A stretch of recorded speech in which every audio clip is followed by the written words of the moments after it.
యాలకి ఇది కర్ణాటకలో మైసూరు తర్వాత మాండ్య ఈ 2 జిల్లాల్లో కావేరీ నది ఒడ్డున పండిద్ది. ఆ వెరైటీని ఇక్కడ తెప్పించి నేను గత 4 సంవత్సరాల నుంచి సాగు చేస్తున్నాను, 5 సంవత్సరాల నుంచి సాగు చేస్తున్నాను. మంచి వెరైటీ, ఇది కూడా డెవలప్ చేసిన వెరైటీ. తర్వాత ఇది కాయ చిన్నగా ఉంటుంది, మార్కెట్లో డిమాండ్ ఎక్కువ ఉంది. అయితే బెంగళూరులో డిమాండ్ ఎక్కువ ఉంటుంది. మనం ఏదో తినటం, పండించడం, ఇంట్లో తినటం, వాడుకోవడం కోసం సాగు చేస్తాం అన్నమాట. దీనికి కూడా ఏ రకమైన తెగుళ్ళు రావు అసలు. చెట్టు పెద్దగా ఉంటుంది, గెల పెద్దగా ఉంటుంది. బెంగళూరులో అయితే రైతు రేటే 40 రూపాయలు, 50 రూపాయలు ఉంది. వినియోగదారుడికి వెళ్ళేసరికి ఒక్కొక్కసారి 100 రూపాయలు కూడా ఉంటుందంట కేజీకి ఎన్ని 10 కాయలు కూడా రావు ఇవి.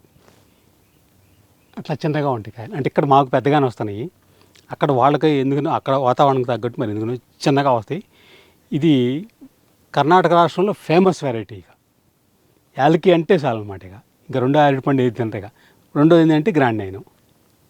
ఫస్ట్ ప్రిఫరెన్స్ దీనికే ఇస్తారు.